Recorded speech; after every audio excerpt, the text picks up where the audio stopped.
ഏന്തയാർ കൈപ്പള്ളി റോഡിലാണ് ഈ കാഴ്ച. 2 ദിവസം മുമ്പ് ചെയ്ത ടാറിംഗ് ഇളകി. റോഡിന്റെ ഒരു വശത്ത് വലിയ തോതിലാണ് ടാറിംഗ് ഇളകിയിരിക്കുന്നത്.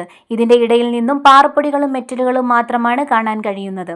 അതുകൊണ്ട് തന്നെ റോഡ് നിർമ്മാണത്തിൽ അശാസ്ത്രീയതയുണ്ടെന്നാണ് പഞ്ചായത്ത് അംഗവും നാട്ടുകാരും പറയുന്നത്. നമുക്കറിയാം, ഇത് കാലങ്ങളായിട്ട് ഗതാഗത യോഗ്യമല്ലാതെ കിടന്നിരുന്ന റോഡാണിത്. ഇതിപ്പോൾ ഈ കഴിഞ്ഞ പഞ്ചായത്ത് ഇലക്ഷൻ വന്ന സമയത്ത് ജനങ്ങളുടെ കണ്ണിൽ പൊടിയിടാൻ വേണ്ടി പെട്ടെന്ന് തട്ടിക്കൂട്ടിയ ഒരു പ്രഹസനമായിട്ട് ചെയ്ത ഒരു വർക്കാണിത്.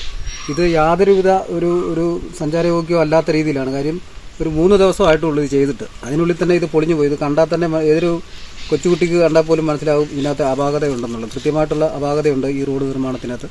അത് കൃത്യമായിട്ട് നല്ല രീതിയിൽ ഗതാഗതയോഗ്യമാക്കുന്ന രീതിയിലുള്ള പണി ഇത് പൂർത്തീകരിച്ചില്ലെങ്കിൽ ശക്തമായ സമരപരിപാടികളുമായിട്ട് ഞങ്ങൾ മുന്നോട്ട് പോകും. പൂഞ്ഞാർ, ഈരാറ്റുപേട്ട എന്നിവിടങ്ങളിലേക്ക് ഏന്തയാറ്റിൽ നിന്നും ഏറ്റവും എളുപ്പത്തിൽ എത്തുവാൻ കഴിയുന്ന റോഡാണിത്. നാളുകളായി റോഡ് സഞ്ചാരയോഗ്യമല്ലായിരുന്നു. ഇതോടെ നിരവധി സമരങ്ങളും നടന്നിരുന്നു. ഇതേ തുടർന്നാണ് റോഡ് നിർമ്മാണം ആരംഭിച്ചത്. റോഡിന്റെ നിർമ്മാണം ആരംഭിച്ചപ്പോൾ നാട്ടുകാർക്ക് ആശ്വാസമായി. എന്നാൽ ഇപ്പോൾ റോഡിന്റെ ടാറിംഗ് ഇളകിയത് ആശങ്കയ്ക്ക് ഇടയാക്കിയിട്ടുണ്ട്. മറ്റു സ്ഥലങ്ങളിലും റോഡ് പൊളിയുമോ എന്ന സംശയത്തിലാണ് നാട്ടുകാർ. റോഡിന്റെ നിർമ്മാണത്തിൽ അപാകതയുണ്ടെന്ന് ചൂണ്ടിക്കാട്ടി വിജിലൻസിൽ പരാതി നൽകാൻ ഒരുങ്ങുകയാണ് നാട്ടുകാർ. News bureau, Kanjirappally.